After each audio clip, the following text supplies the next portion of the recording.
Ayan, dahil sobrang hangin dito sa kwarto, ewan ko kung narinig nyo. Ayan, simulan na natin. Ayan, pinakita ng asawa ko yung sukat ng cup. 1/4 cup yung ginamit niya. Tapos, nagagamit siya ng Minu Magic na breading mix yung spicy dahil mahilig siya sa spicy. Ayan, hot and spicy.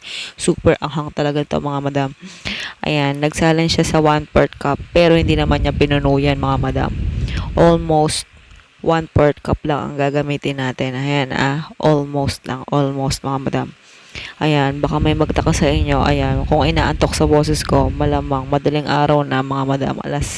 Alauna na ng madaling araw. Kakatapos ko lang humigop ng kape. Ayan, naghanda yung asawa ko ng mangkok na kulay green. Pero kahit ano pwede mong ihanda. Kahit ano pwede mong gamitin. Nalalagyan. Ayan, 3 itlog yung ginamit niya. Nagbati yung asawa ko ng 3 itlog. Oo, 3 yan, mga madam. Galing sa rep, malamig-lamig pa. Ayan, tapos tsaka niya nilagay yung hindi puno na 1/4 cup. Ayan. Tapos, tsaka niya hinalo yan ng maigi. Oo, kailangan halong-halo. Ayan, haluin lang hanggang sa mag-incorporate, magsama yung itlog at tsaka yung breading mix. Ayan, kapag kaganyan tingin mo, nag-incorporate na, tsaka mo itabi pansamantala kasi kailangan nating mag-init ng kawali. Kahit ano pwede mo gamitin. Pwedeng kawali lang, pwedeng non-stick, kahit ano, walang pumipigil. Ayan.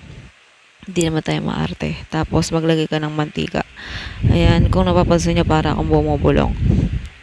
Malamang tulog na yung mga anak ko. Magigising. Mahangin lang. Ayan, pagtsagaan nyo na lang. Ayan, di ko alam kung narinig nyo na maayos yung boses ko. Di ko na rin maintindihan sinasabi ko, pero tingin ko okay naman.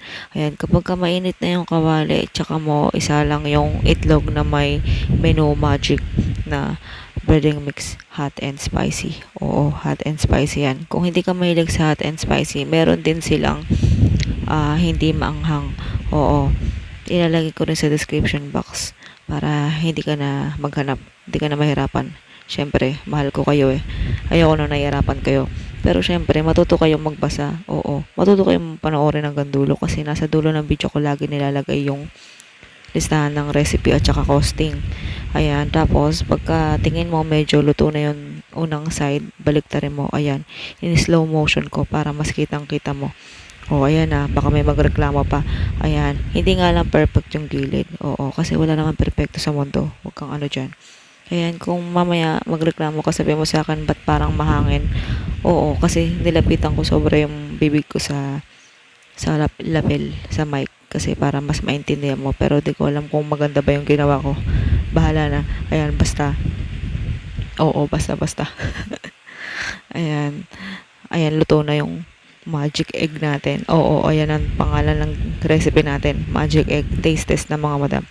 Ayan, ang galing ng asawa ko. Tinanong ko siya kung doon siya kumain sa Tupperware, sa mangkok na kulay green, dun sa pinggalan namin. Aba, nung ini-edit ko na tong video, sa mismong kawali para siya nag-taste test, diba? Ang galing. Oh, mainit daw yung kanin, napapaso daw siya, kaya konti lang daw tinaste test niya. Aba, nung nakita ko nga, ang galing nga, minadali. O, ayan, sa kawali siya mismo kumakain. Diba? Ang galing. Ayan. Ayan, para sa mga nagtitipid, ayan, ito, pwede na sa inyo to. Yung isang sachet, isang pack ng Menu Magic na breading mix na hot and spicy. Ilang lutuan niya, pwede nyo gamitin yun ng 5 lutuan. Oo. Ayan, napapansin nyo, ang tagal maputol nung itlog. Ayan, ang kunat ng itlog ng asawa ko. Yung niluto niya, wag kang dyan. Ayan, paalala. Pagtapos niya, listahan na